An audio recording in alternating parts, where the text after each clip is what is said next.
નમસ્કાર વિદ્યાર્થી મિત્રો, હું ઈશા બ્રહ્મભટ્ટ આપ સૌનું સ્વાગત કરું છું મીરાઈ એકેડેમીમાં. આપણી બેચ પોલીસ ભરતીની તૈયારી કરાવી રહી છે. પીએસઆઈ અને કોન્સ્ટેબલમાં ખૂબ જ અગત્યનું ચેપ્ટર એટલે કે દિશા અને અંતર આજે આપણે જોવાના છે, જેનો ઓલરેડી આપણે 2 પાર્ટ જોઈ લીધા છે. જેમાં આપણે જોયું હતું કે દિશા અને અંતરના 4 પ્રકાર હોય છે: દિશા આધારિત પ્રશ્નો, ખૂણા આધારિત, પાયથાગોરસ અને પડછાયા આધારિત. જેમાંથી દિશા આધારિત અને ખૂણા આધારિત અને આ બંને વિડીયો આપણે આપણી ચેનલમાં મૂકેલા છે. જો તમે હજુ સુધી જોયા ના હોય તો એ પહેલાં જોઈ લેજો. અને આજે આપણે ભણવાના છે પાયથાગોરસનો નિયમ. તો ચાલો શરૂઆત કરીએ. આમાં તમને કેવા પ્રકારના પ્રશ્નો પૂછાશે? તો અહીંયા આ A, B અને C એક ત્રિકોણ છે, જેમાંથી A બીનું માપ આપેલું હશે, B સીનું, કે આમાંથી કોઈ ત્રણમાંથી કોઈ એક માપ નહીં આપેલું હોય અને તમને શોધવાનું કહેશે. તો પાયથાગોરસનો ફોર્મ્યુલા ABનો સ્ક્વેર પ્લસ BCનો સ્ક્વેર ઇઝ ઇક્વલ ટુ ACનો સ્ક્વેર થાય છે. ABનો વર્ગ વત્તા BCનો વર્ગ ઇઝ ઇક્વલ ટુ ACનો વર્ગ થાય છે. તમને આમાં એવી રીતના પ્રશ્ન પૂછાશે કે અહીંયાથી એક વ્યક્તિ ઉત્તર દિશા તરફ જઈ રહ્યો છે અને અહીંયાથી એક વ્યક્તિ ઉદાહરણ તરીકે લઈ લો, આ પૂર્વ દિશામાં જઈ રહ્યું છે. તો આ બંનેનું અંતર શોધવાનું કહે છે. અહીંયા 4 હોય, અહીંયા 3 હોય, તો અહીંયા શું આવશે? તો આવા પ્રકારના પ્રશ્નો અહીંયા પૂછાતા હોય છે, જો આપણે આ ફોર્મ્યુલાના મદદથી સોલ્વ કરીશું.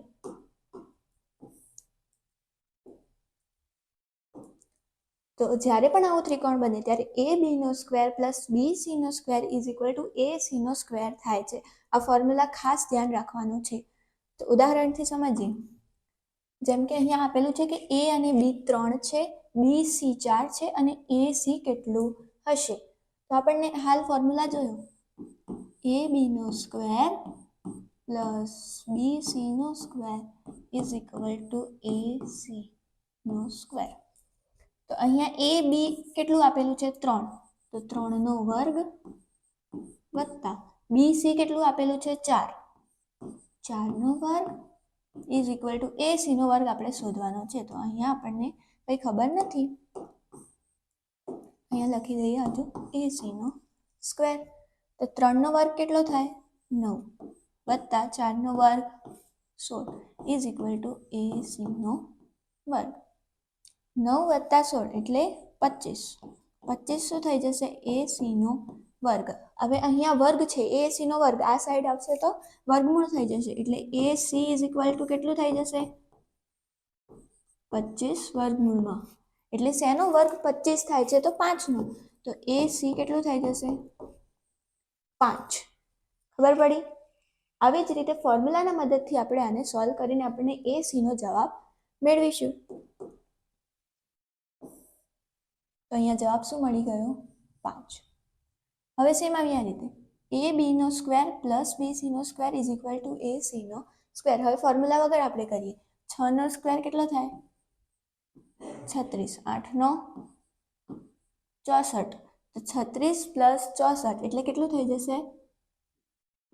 100. અને 100 કોનો વર્ગ થાય? 10નો.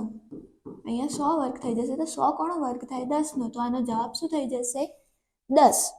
ખબર પડી? ABનો સ્ક્વેર પ્લસ BCનો સ્ક્વેર ઇઝ ઇક્વલ ટુ ACના સ્ક્વેરના ફોર્મ્યુલાથી આપણે આ સોલ્વ કર્યું. સેમ આ રીતે અહીંયા છે 5 અને અહીંયા 12. 5નો વર્ગ પ્લસ 12નો વર્ગ ઇઝ ઇક્વલ ટુ 5નો વર્ગ. 25 પ્લસ 144 ઇઝ ઇક્વલ ટુ આપણને શોધવાનું છે ACનો સ્ક્વેર. તો 25 પ્લસ 44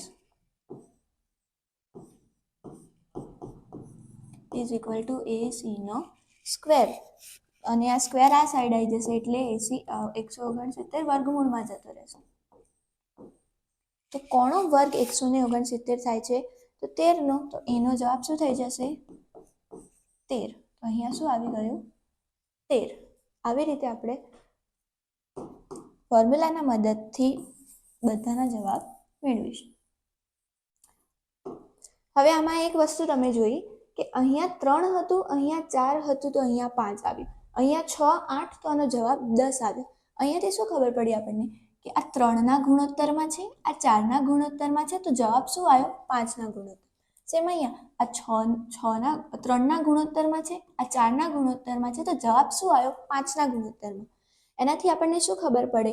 જો ગુણોત્તરમાં એક બાજુ 3ના પ્રમાણમાં હોય, બીજું 4ના પ્રમાણમાં હોય, તો જવાબ કયા પ્રમાણમાં આવશે? 5ના ગુણોત્તરમાં આવશે. તો 3:4:5 આ ગુણોત્તર તમારે યાદ રાખવાનો છે. બધામાં અહીંયા આ યુઝ નહીં થઈ શકે, જેમ કે અહીંયા યુઝ નથી થતું, પણ જ્યાં યુઝ થશે આ ફોર્મ્યુલા ત્યાં આપણો બહુ ટાઈમ સેવ થઈ જશે. જેમ કે અહીંયા જોયું 3:2, આ 3નો જ ગુણોત્તર છે, આ 4:2, તો જવાબ શું થઈ ગયો? 5:2, એટલે 10 જવાબ આવી ગયો. તો આવી રીતે 3:4 અને 5, 3, 5, 4, 5નો ગુણોત્તર તમારે યાદ રાખવાનો છે. જ્યાં પણ આ ઇઝી લાગુ થાય, નહીતર આપણો પાયથાગોરસનો AB² + BC² = AC² ફોર્મ્યુલા તો છે જ, પણ જ્યાં તમને આવું દેખાય કે જ્યાં ઇઝીલી સોલ્વ થઈ શકે છે, ત્યાં તમે આ ગુણોત્તરના મદદથી, આ શોર્ટ ટ્રીકની મદદથી તમે જલ્દી આન્સર મેળવી શકો છો. તો અહીંયા આપણે જોઈએ, અહીંયા આપણને AB, BC અને ACનો જવાબ આપણને આપી દીધો છે. પહેલા આપણે ફોર્મ્યુલાના મદદથી સોલ્વ કરીએ. AB² + BC² = AC². તો AB² આપણને ખબર નથી, તો અહીંયા હું લખી દઉં AB² પ્લસ BC² કેટલો છે? 15, એટલે 15² અને AC કેટલું છે? 25, તો અહીં 25નો વર્ગ. તો અહીંયા AB² પ્લસ 15નો વર્ગ 225 = 25નો વર્ગ 625. હવે આ અહીંયા પ્લસમાં છે, તો આ ઇક્વલ ટુની આ સાઈડ જશે એટલે શું થઈ જશે? માઇનસમાં થઈ જશે. તો AB² = 625 - 225. તો AB² આ બંનેને માઇનસ કરીએ એટલે શું આવી જશે? 400. તો AB આ વર્ગ આ સાઈડ જશે એટલે 400 ક્યાં થશે? વર્ગમૂળમાં થઈ જશે. તો આનો ABનો જવાબ શું આવી જશે? 20. હવે આને આપણે શોર્ટ ટ્રીકની મદદથી જોઈએ. આપણે જોયું હતું કે 3ના ગુણોત્તરમાં હોય અને 4ના ગુણોત્તરમાં હોય, તો AC 5ના ગુણોત્તરમાં આવે છે. તો આપણે જોયું કે આ 3ના ગુણોત્તરમાં છે, આ 3 × 5 છે, આ 5ના ગુણોત્તરમાં છે, 5 × 5. તો આપણે ગુણોત્તર છે 3:4:5. તો આ 3ના ગુણોત્તરમાં છે, આ 5ના ગુણોત્તરમાં છે, તો જવાબ શું આવશે? 4ના ગુણોત્તરમાં, તો 4 × 5, એટલે જવાબ શું થઈ ગયો? 20. તો આવી રીતે શોર્ટ ટ્રીકની મદદથી પણ તમે આન્સર મેળવી શકો છો. અને જો ના ફાવે તો આપણા જોડે ફોર્મ્યુલા તો છે જ, જેનાથી આપણે આન્સર આવી ગયો AB = 20. તો હવે આનું બેઝિક તમને સમજાઈ ગયું છે. તો ઉદાહરણ ઉપર જઈએ અને ઉદાહરણથી જોઈએ કે એક્ઝામમાં ખરેખર કેવા પ્રશ્નો પૂછાય છે અને એ સોલ્વ કરીને વધુ સમજીએ. રાહુલ પોતાના ઘરેથી 12 કિલોમીટર પૂર્વ દિશામાં ચાલે છે. રાહુલ પોતાના ઘરેથી 12 કિલોમીટર પૂર્વ, અહીંયા માની લો આ રાહુલનું ઘર છે, ત્યાંથી તે 12 કિલોમીટર પૂર્વ દિશામાં ચાલે છે. ત્યાંથી જમણી તરફ વળીને બીજા 16 કિલોમીટર, અહીંયાથી જમણી તરફ વળીને એટલે આ દિશામાં ફરી 16 કિલોમીટર ચાલે છે. તો હવે તેના ઘરેથી તેનું સીધું અંતર કેટલું થશે? આ એનું ઘરેથી આ સીધું અંતર આપણને પૂછ્યું છે. તો ફરી આપણે હમણાં જોયું એમ ABનું, આ માની લો કે આ A છે, આ B છે અને આ C છે. તો AB² + BC² = AC² થઈ જશે. તો હવે ફોર્મ્યુલામાં કેવું કે ડાયરેક્ટ સોલ્વ કરીએ. AB² એટલે 12નો વર્ગ કેટલો થશે? 144 પ્લસ BC² એટલે કે 16નો વર્ગ કેટલો થશે? 256 = AC². તો આનો જવાબ શું થઈ જશે? AC² બરોબર. તો આ બંનેનો સરવાળો કરો, 400. હવે આ વર્ગ આ સાઈડ આવશે એટલે 400 વર્ગમૂળમાં જશે = AC. તો AC બરાબર શું મળી જશે? 20. તો આનો જવાબ શું થઈ ગયો? ઓપ્શન 3 20. સમજાઈ ગયું? આવી રીતે ફોર્મ્યુલાના મદદથી આપણે આને ઇઝીલી સોલ્વ કરીશું. જો સુરેશ પોતાના ઘરેથી નીકળીને ઉત્તર દિશામાં 150 મીટર દૂર આવેલી શાળામાં જાય છે. આ છે સુરેશ, જે પોતાના સુરેશનું ઘર માની લો. સુરેશ એના ઘરેથી નીકળીને ઉત્તર દિશામાં 150 મીટર, અહીંયાથી તે ઉત્તર દિશામાં 150 મીટર જાય છે, શાળામાં જાય છે અહીંયા. અને ત્યારબાદ આ એની શાળા છે. ત્યારબાદ પશ્ચિમ દિશામાં 80 મીટર, અહીંયાથી પશ્ચિમ દિશામાં 80 મીટર દૂર આવેલી ગ્રામ પંચાયતમાં થઈને ઘરે આવે છે. અહીંયાથી 80 મીટર પશ્ચિમ દિશામાં અહીંયા ગ્રામ પંચાયત છે, અહીંયા થઈને તે ઘરે આવે છે એમ કીધું છે. પ્રશ્ન શું પૂછ્યો છે? તો તેના ઘરેથી ગ્રામ પંચાયતનું સીધું અંતર કેટલા મીટર હશે? આ છે એનું ઘર, ત્યાંથી ગ્રામ પંચાયતનું સીધું અંતર આપણને પૂછ્યું છે. આટલેથી આટલું અંતર આપણને પૂછ્યું છે. તો આપણને ખબર છે, હાલ જ સોલ્વ કર્યું એમ, એ બીનો સ્ક્વેર, આ બંનેનો સ્ક્વેર ઇઝ ઇક્વલ ટુ આનો સ્ક્વેર. તો 80નો વર્ગ વત્તા 150નો વર્ગ ઇઝ ઇક્વલ ટુ આપણો જવાબ થઈ જશે. માની લો કે આ એ છે, આ બી છે અને આ સી છે, તો આનો મતલબ શું થઈ જશે? ઇઝ ઇક્વલ ટુ એ સીના વર્ગ જેટલો થઈ જશે. તો 80નો વર્ગ એટલે 8નો વર્ગ અને 2 0 એડ કરી દેવાના. 8નો વર્ગ 64 અને 2 0 પ્લસ 15નો વર્ગ અને 2 0 225 ઇઝ ઇક્વલ ટુ એ સીનો વર્ગ. તો આ બંનેનો સરવાળો કેટલો થશે?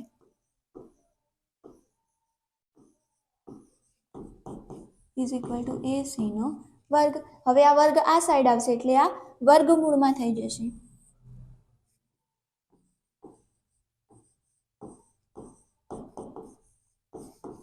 તો કોનો વર્ગ 289 થાય છે? 17નો. તો આનો જવાબ શું થઈ જશે? 17 અને આ 2 0 નો 1 0 એટલે 170 is equal to A C. 170 metre આનો જવાબ થઈ જશે. Option number 3. પંકજ 7 કિલોમીટર દક્ષિણ દિશામાં ચાલે છે. આ છે પંકજ, જે 7 કિલોમીટર દક્ષિણ દિશામાં ચાલે છે. ચાલી ત્યાંથી ડાબી બાજુ વળીને, હવે અહીંયાથી ડાબી તરફ વળીને તે 5 કિલોમીટર ચાલે છે. અહીંયાથી ડાબી બાજુ વળીને તે 5 કિલોમીટર ચાલે છે. ફરી દક્ષિણમાં, અહીંયાથી તે ફરી દક્ષિણમાં 5 કિલોમીટર ચાલે છે. 5 કિલોમીટર. તો તે પોતાના પ્રારંભિક બિંદુથી કેટલી દૂર હશે? તો તેના પ્રારંભિક બિંદુથી અહીંયા સુધીની દૂરી પૂછી છે. એટલે આ એક સીધી લાઈન અને આ, તો આ થઈ ગયું આપણું ત્રિકોણ. માની લો કે આ એ છે, બી અને સી. તો આટલેથી આ સીધું અંતર કેટલું છે? આ 7, આટલેથી આટલું 7 અને આટલેથી આટલું એટલે આટલું 5. 7 અને 5 એટલે આ કુલ અંતર છે 12. અને આટલું અંતર તો ખબર જ છે આપણને 5. તો એટલું 12 છે અને 5 અને આ અંતર આપણને પૂછ્યું છે. તો હા, ફોર્મ્યુલા મૂકીને 12નો વર્ગ વત્તા 5નો વર્ગ બરોબર એ સીનો વર્ગ. 12નો 144 વત્તા 5નો 25 ઇઝ ઇક્વલ ટુ એ સીનો વર્ગ બરાબર. આ બંનેનો સરવાળો કેટલો થાય? ઇઝ ઇક્વલ ટુ એ સીનો વર્ગ. હવે આ વર્ગ આ સાઈડ વર્ગમૂળમાં આવી જશે.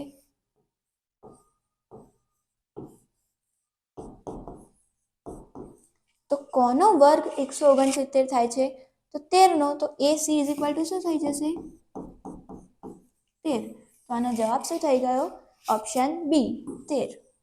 સમજાઈ ગયું? એક વ્યક્તિ પૂર્વ દિશામાં 90 મીટર ચાલે છે. આ એક વ્યક્તિ તે પૂર્વ દિશામાં 90 મીટર ચાલે છે. ત્યાંથી જમણી બાજુ વળીને 20 મીટર ચાલે છે. અહીંયાથી જમણી બાજુ વળીને 20 મીટર ચાલે છે. ત્યાંથી જમણી બાજુ વળીને 30 મીટર ચાલે છે. અહીંયાથી ફરી જમણી બાજુ મળીને 30 મીટર ચાલે છે. ત્યાંથી જમણી બાજુ વળીને 100 મીટર ચાલે છે. અહીંયાથી ફરી જમણી બાજુ એટલે ઉત્તર દિશા થઈ જશે. ફરી જમણી બાજુ વળીને તે 100 મીટર ચાલે છે. હવે પ્રશ્ન શું પૂછ્યો છે? તો અંતે તે પોતાના પ્રારંભિક બિંદુથી કઈ દિશામાં અને કેટલી દૂરીમાં હશે. દિશા અને દૂરી બંને પૂછી છે. તો આ છે એનું પ્રારંભિક બિંદુ અને આ અંતિમ બિંદુ. તો આ કઈ દિશા છે? આપણે ફર્સ્ટ લેક્ચર જો તમે ના જોયો હોય તો જોઈ લેજો. અને આપણે બધી જ દિશા ડિટેલમાં ભણ્યા હતા.